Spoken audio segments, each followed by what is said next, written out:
dia a todos, bom dia a todas, sejam todos muito bem-vindos a mais um ICL Mercado e Investimentos.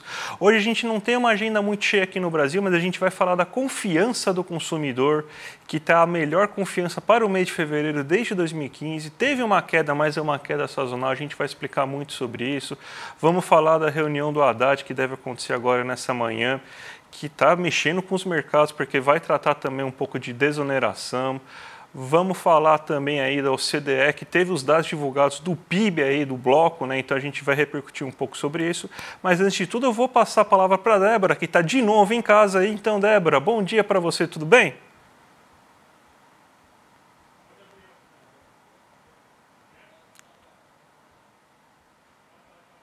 Débora, você está mutada aí, Débora. Acho que você tem que abrir o áudio. Opa, estou mutada mesmo. Agora sim, hein? Bom dia a todas e todos. Né? Bom dia, André, quem está em casa nos assistindo. Eu também estou aqui em casa, né? Mas amanhã devo já estar aí com vocês no estúdio. Se tudo der certo, espero que amanhã já esteja de volta. Mas hoje é um dia aí para a gente tratar de assuntos importantes mesmo, né? A gente tem uma agenda esvaziada numa forma geral, né? Não é só no Brasil, mas nos países de uma forma geral. A agenda está mais vazia. E a gente tem, mas não deixa de ter divulgações importantes. Ontem saiu a confiança das famílias, é um dado importante. E a gente vai aí passar por os principais dados também da Ásia, porque a gente teve outros estímulos por lá. E isso também pode mexer um pouquinho aí com o mercado nessa manhã. Então, Débora, já vamos começar falando da agenda, né? Então, a gente montou a agenda para vocês verem aí o que é importante, o que os nossos telespectadores devem esperar para o dia de hoje. Então, vamos falar um pouco dessa agenda do dia de hoje, Débora? Vamos, porque como a gente já adiantou, né? Não é uma agenda muito cheia de indicadores, mas uma agenda com alguns pontos importantes. Então, saíram os dados do PIB da OCDE do quarto trimestre. Esses dados foram divulgados logo pela manhã, bem cedinho, então a gente vai conseguir trazer alguns pontos aí para vocês. A gente tem alguns membros, né, tanto do Banco Central Europeu como do Banco da Inglaterra se pronunciando hoje. Como a gente vem falando bastante aí, a questão da política monetária de uma forma global, de uma forma geral, ela está bem na centralidade da discussão. Então, qualquer indicação, qualquer sinalização que um dirigente de um banco central possa trazer aí nos seus discursos acaba ganhando até um peso mais elevado. A gente tem também o índice de confiança do consumidor preliminar sendo divulgado da zona do euro de fevereiro, até porque o mês de fevereiro ainda não acabou. Temos o fluxo cambial semanal aqui divulgado pelo Banco Central aqui no Brasil. Então, aqui um dado que deve sair durante a tarde. Em sequência, nós temos uma diretora do Fed hoje participando de um evento, né, em uma discussão em um evento. Qualquer aí, pronunciamento também de dirigentes do Fed, do Banco Central dos Estados Unidos, também tem uma grande chance de ganhar peso, principalmente hoje, que às 4 horas da tarde vai ser divulgada a ata da última decisão de política monetária aí do FONC, né, a que a gente já teve ali a manutenção dos juros, mas hoje a gente tem a divulgação da ata completa, então o mercado está bem atento a isso, porque na ata também pode ter alguma sinalização ali para onde vai a política monetária, alguma sinalização de como o Fed, né, o Banco Central dos Estados Unidos, está vendo a questão da inflação, a questão da economia. Então, tudo isso deve aparecer na ata, então o mercado está com uma expectativa bem grande aí para a ata do FONC que sai à tarde. A gente tem no fim da noite já, né, porque a gente já está falando de Ásia, o Japão divulgando o seu PMI composto, né, e PMI composto industrial e de serviços preliminar, porque a gente também não tem o fim de fevereiro ainda, então uma prévia, é praticamente uma previsão do PMI final que vai sair no comecinho de março, e a Coreia do Sul decide juros hoje. Outro ponto que deve ficar muito aí, deve ganhar um peso bem grande, principalmente nos Estados Unidos, e mexeu muito com a Ásia, e aí eu vou explicar um pouquinho o porquê, é o balanço da NVIDIA. Né? O resultado da NVIDIA hoje sai depois do fechamento do mercado, e isso também deve ganhar um peso bem grande, porque ela se juntou ali às grandes empresas de tecnologia, hoje também está ocupando uma posição ali bem diferenciada no ranking de maiores empresas, então o balanço dela deve trazer uma expectativa aí, tanto para o setor de tecnologia, né, até de direcionamento e o que esperar, como também para o setor de inteligência artificial. Então, aqui É um balanço muito aguardado, o mercado está super ansioso desde ontem, tanto para a ata do Fed, como também para o balanço da NVIDIA, ambos saem hoje. Vamos começar então, Débora, a falar da Ásia e dos mercados, né? Vamos colocar a notícia que a gente coloca todo santo dia aqui, né? Porque se tem hoje essa ata do Fed aí que deve balançar um pouco os mercados a partir da tarde, mas já temos resultados aí principalmente na Ásia, né? Então você teve o anúncio lá dessa semana aí do corte de juros da China, né? Isso ainda está repercutindo nos mercados asiáticos, principalmente na China. Mas Débora, você pode explicar um pouco melhor para a gente aí toda essa situação? Ontem a gente teve, né, a divulgação da taxa de juros, né, da política monetária da China. A taxa de juros longa, que eles chamam na China, que é a taxa de juros de 5 anos, ela foi cortada. Ela foi reduzida até numa magnitude maior e numa magnitude recorde, né? Então a gente teve uma queda de 0,25 ponto percentual. E essa taxa ela é muito usada como referência no setor imobiliário, que é um setor que está com muita fragilidade na China. É uma taxa de referência utilizada, por exemplo, para créditos imobiliários. Então, ontem isso já deu um impulso, ainda que limitado, porque o mercado viu com certo ceticismo o poder desse corte de juros, principalmente no curto prazo, fazer algum efeito no setor imobiliário que está bem fragilizado, mas deu sim uma injeção de ânimo ontem no mercado ali, ainda que uma injeção um pouquinho mais limitada. Hoje a gente teve uma outra notícia, dando sequência, bem na esteira mesmo do corte de juros na China, porque o Xangai Composto, inclusive, subiu bastante, o Hang Seng também, a gente vai falar disso daqui a pouco, mas ele veio ali, essa alta, né, em alguns mercados asiáticos, ela veio aí justamente de um outro anúncio em relação ao setor imobiliário na China, porque a gente teve o Ministério da Habitação chinês aprovando ali uma quantia de mais ou menos 22,25 bilhões de dólares em empréstimos para projetos de setor imobiliário.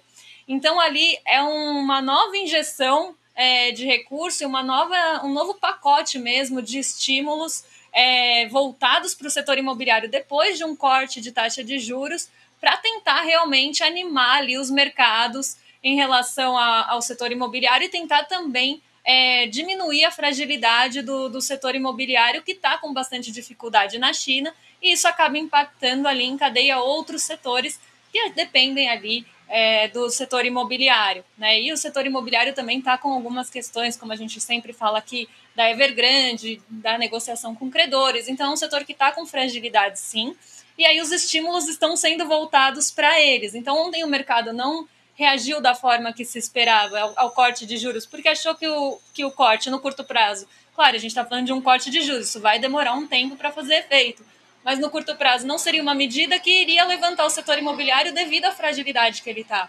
E aí hoje a gente tem o anúncio desse pacote de estímulos aí de 22 bilhões de dólares, né, em yuans, isso dá mais ou menos 60 bilhões. Então a gente tem aí um novo estímulo, e não é a primeira vez que a gente tem estímulo via aí financiamento imobiliário. Então, parte dos mercados asiáticos reagiu muito a isso hoje. E foi o caso do Xangai Composto.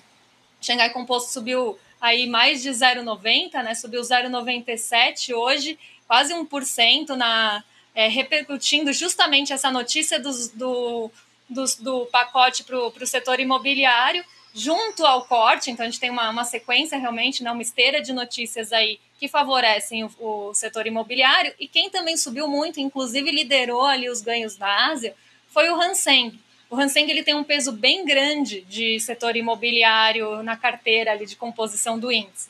Então a gente tem um impulso tanto visto aí no Hang Seng como também visto no Xangai Composto. Agora, as outras bolsas asiáticas, hoje o movimento por lá foi misto, né? Não seguiu uma direção única.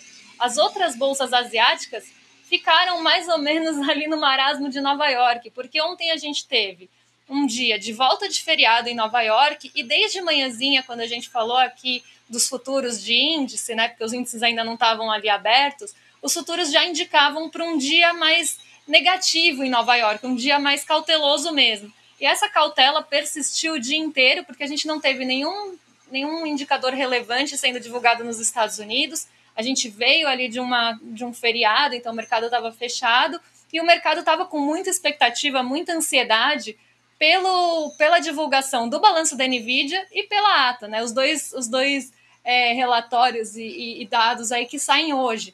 Então a gente tinha um mercado muito cauteloso, tomando muito cuidado ali com as suas posições, esperando esses dois indicadores importantes. Então não teve muita movimentação e o movimento foi bem negativo lá em Nova York, principalmente na Nasdaq. E aí a gente vê esse movimento negativo chegando nas bolsas asiáticas. Então o Nikkei 225 teve queda, outras bolsas também ficaram ali em queda, justamente por conta dessa espera pela ata da política monetária dos Estados Unidos e pelo balanço da Nvidia. E aí, né, só para explicar para vocês, no trimestre passado, o balanço da Nvidia mostrou que 45% das receitas da Nvidia, né, vieram ali de Hong Kong, China e Taiwan. Né? Então, Hong Kong, China e Taiwan foram responsáveis por 45% da receita da Nvidia. Por isso que uma coisa está tão ligada à outra, e a Ásia está, assim, esperando também ansiosamente por esse balanço. Então, parte da Ásia reagiu ao anúncio dos estímulos ao setor imobiliário e parte da Ásia reagiu ali ao sentimento de cautela de Nova York e espera pelos dados aí da Nvidia. Ótimo, Débora. Vamos falar agora um pouco da OCDE, que divulgou os seus dados, né? E os países da OCDE tiveram um crescimento de 0,4% no último trimestre do ano, né? Isso significou uma desaceleração em comparação ao terceiro trimestre, que o crescimento estava em 0,5%. A gente sabe que boa parte dos países da OCDE estão dentro do bloco da Europa, né? Então, a gente está vendo como que está tendo resultados negativos dentro da Europa nesse momento. Então, Débora, vamos repercutir um pouco mais aí tudo isso que significa? Isso aí teve algum balanço nos mercados ou simplesmente confirmou o pessimismo aí que já se bate aí dentro desse grupo de países?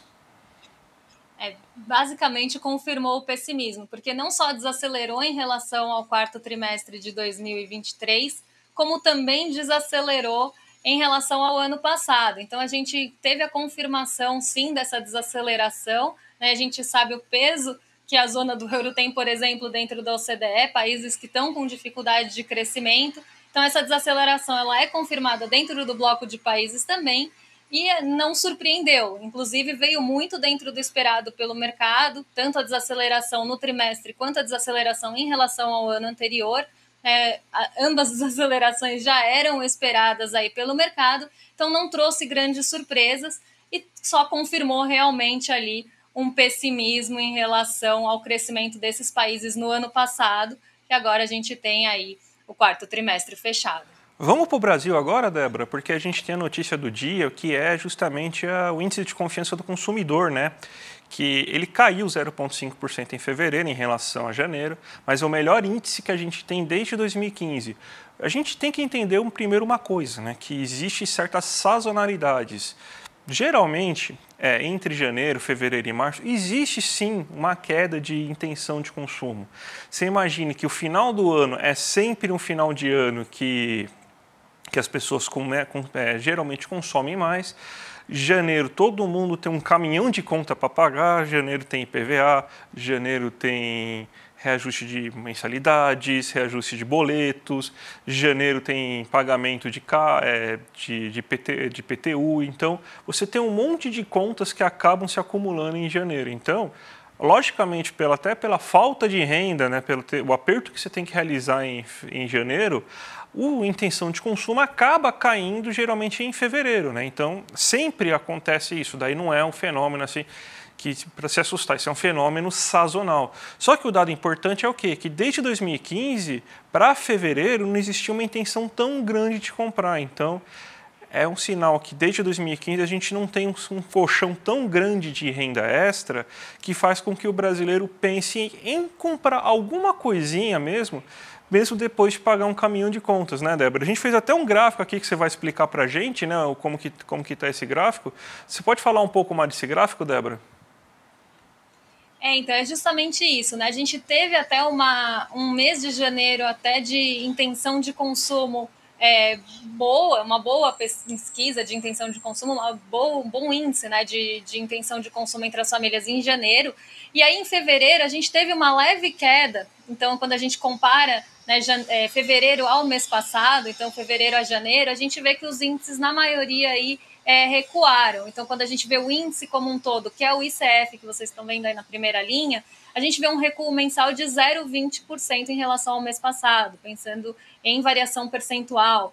O mesmo aconteceu com o emprego atual, que é que aí é como o consumidor aí vê o emprego atual, a sua renda. A renda teve até uma melhora, né? A renda ela teve uma melhora de percepção, né, em relação ao mês passado.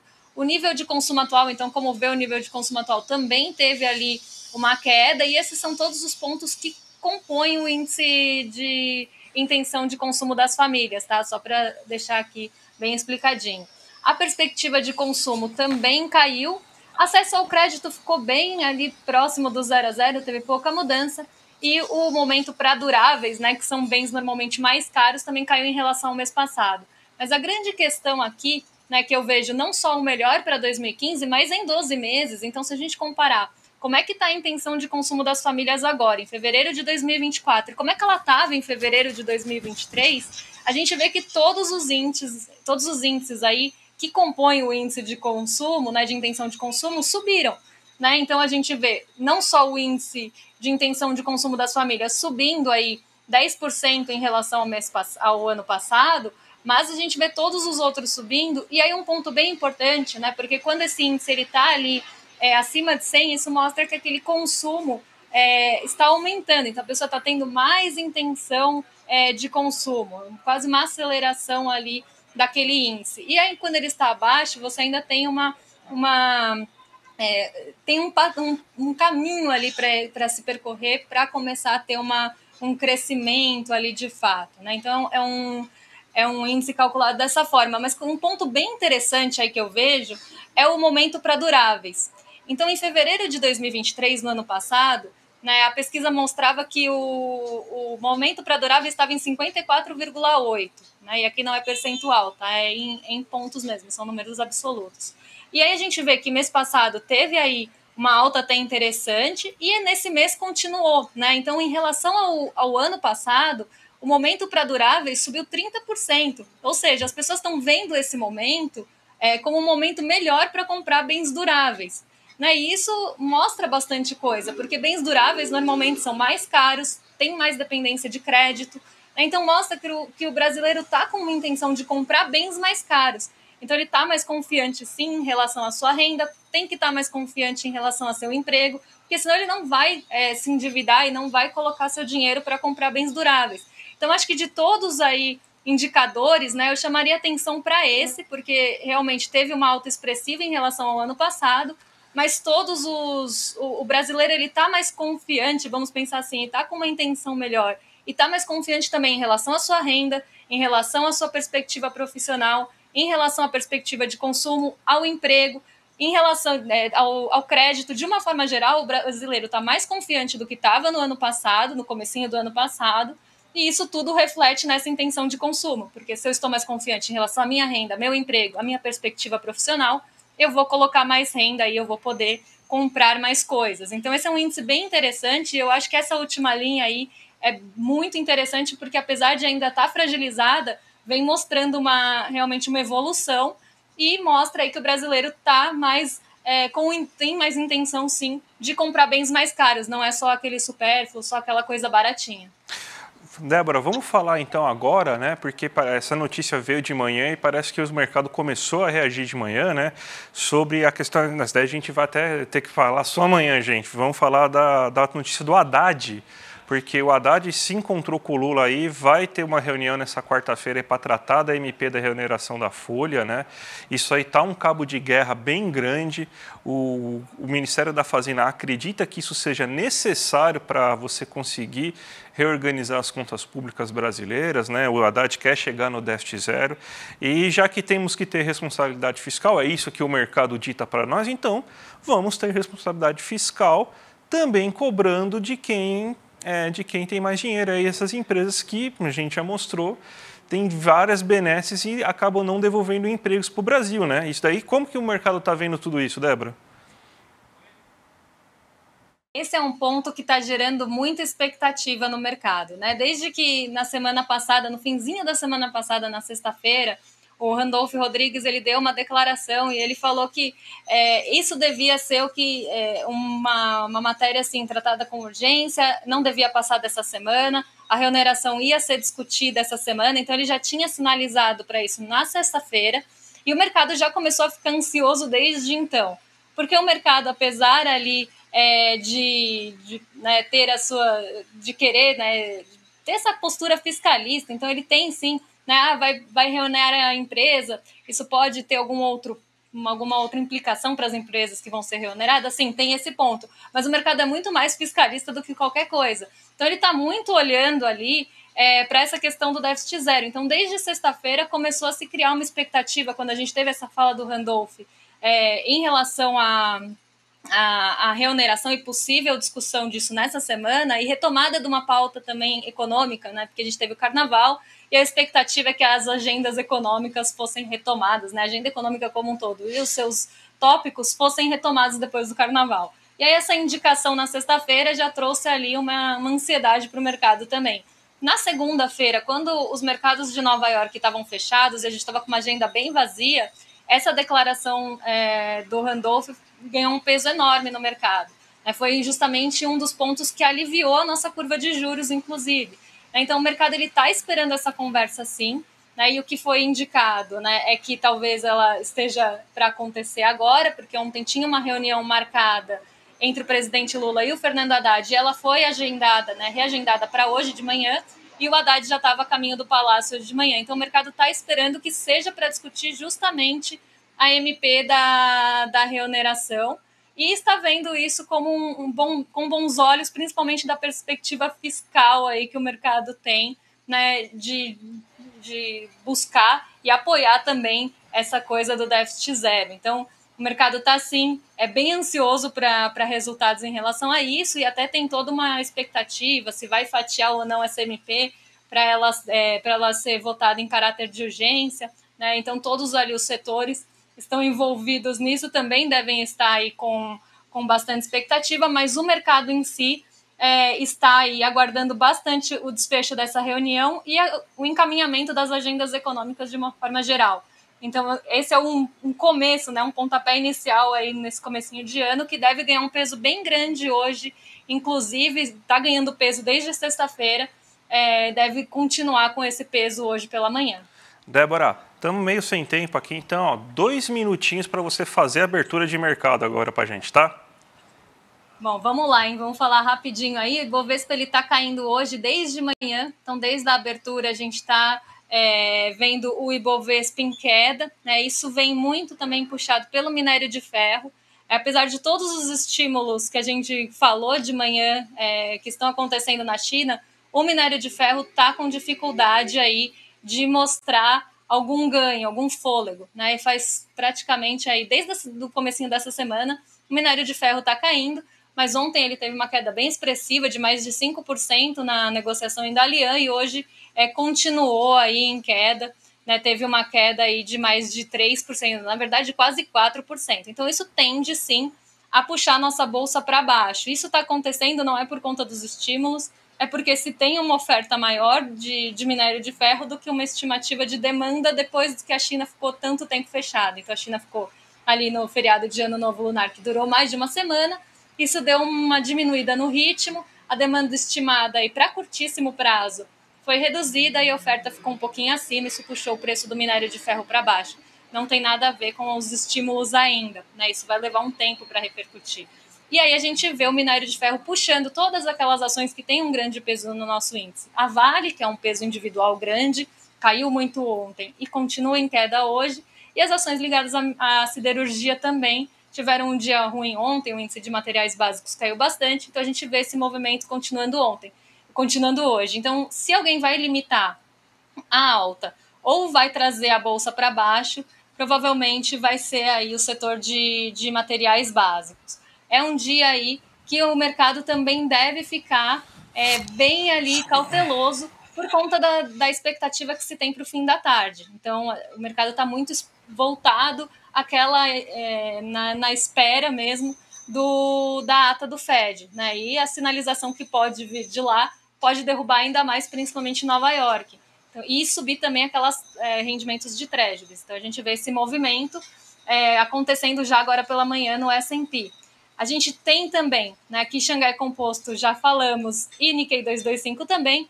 A gente tem o dólar operando próximo à estabilidade também. Não deve ser um dia de muito movimento para dólar, a não ser que os rendimentos das treasuries comecem a acelerar depois da ata do Fed. Aí sim a gente pode ver um movimento de dólar um pouco mais acelerado. E frente aos pares, ele também está bem perto do 0 a 0. Deve ser mais um dia, né? Ontem a gente ainda conseguiu ali, na verdade hoje de manhã a gente tinha visto algum movimento da Petrobras indo para o terreno positivo, mas ontem a gente não contou nem com apoio de Petrobras, nem apoio de Vale para nosso índice subir. Hoje deve ser um dia que a gente deve continuar com isso, se o petróleo Brent continuar em queda. Então a gente viu a Petrobras, por exemplo, subindo pela manhã, mas ela não vai conseguir sustentar muito se a gente intensificar as quedas do petróleo Brent. Então deve ser um dia, novamente, que as commodities devem pesar mais para o lado negativo do índice e outras ações aí podem tentar buscar ganho de algumas outras formas. Então, dependendo de como desdobrar a ata do Fed, como o mercado receber isso pode também elevar a nossa curva de juros acompanhando as treasuries e derrubar os setores mais ligados à nossa economia doméstica, como o consumo. E que já estão, inclusive, sofrendo desde a abertura com essa ansiedade do mercado. Mas a gente ainda tem uma queda moderada, aí esse movimento deve ficar aí pelo menos até o fim da tarde, quando a ata for divulgada de fato. Ótimo, Débora. Vamos se despedir então aí. Aliás, vou passar, antes de falar os nossos recados, vou falar para a Débora falar o tchau dela. Amanhã ela deve estar aqui no estúdio, né? Então, Débora, dê o seu recado final aí. Amanhã estarei de volta, espero que com vocês aí no estúdio, e para quem fica em casa, vocês estão aí em excelentes companhias com o André no finzinho do programa e depois com o Rolê ICL. Eu vou me despedir aqui. Até amanhã, gente. Um beijão para vocês. Bem, gente, dia 18 aí, todo mundo viu a grande aula que o Renato Freitas deu pra gente, né? E a gente ainda tá com aquela promoção de vendas aí para vocês aí, com todos aqueles kits disponíveis, né? Para quem virar aluno do ICL essa semana, né? A gente tem mais de 250 cursos, eu dou curso lá, a Débora logo vai dar curso lá, tem curso de Excel, tem curso de PowerPoint, tem curso de tudo, então vale muito a pena, R$ 62,00 por mês, o preço de um sanduíche, gente, mas tem que ser o solidário para fazer parte disso, né? Então, e todo mundo que se inscrever vai ganhar esses brindes exclusivos, essa edição maravilhosa do livro do Sobrevivendo ao Inferno dos Racionais, muito bom, muito legal, livro de vestibular, inclusive, né? A gente tem essa arte também do Renato Freitas, que é exclusiva aí para quem assinar durante esse período de promoção. E também esse boné. E lembrando, gente, o tempo está acabando. Essa promoção é limitada. E tem uma surpresa para vocês, inclusive. Todo mundo aí que viu a live e ficou ansioso, né, e ainda está na dúvida, será que eu assino ou não? Hoje, logo depois do Rolê ICL, vamos ter o primeiro capítulo da série exclusiva, né, dessa nossa série original do Renato Freitas, a luta de Renato Freitas. Então, o primeiro episódio vai passar logo hoje, depois do Rolê ICL. Então, vocês vão aguentar o William Deluca uma hora, mas vocês vão ter uma recompensa, né, que é ver logo depois a live esse primeiro capítulo aí dessa super produção que a gente está vendo, tá certo, gente? Então, ó, já aproveita, fica agora com o Rolê ICL, que vai começar aí com o William Deluca, aguenta uma horinha e logo depois vocês vão ficar lá com o primeiro episódio aí exclusivo aí da live do Renato Freitas. E amanhã a gente está de volta, né, com o entrevistado a partir das 11 horas da manhã no ICL Mercado e Investimento, tá bom? Um grande abraço, gente, e até a próxima. Essa igreja foi construída por pessoas negras porque não podiam entrar naquela igreja. Crime, ultraje, violação. Sobre esse episódio que aconteceu na cidade de Curitiba. Esse Renato incomoda. Falar a verdade é indecoroso. Um ato pacífico que pedia justiça por violências cometidas contra pessoas negras. Como isso pode dar um processo de perseguição política? Pela justiça.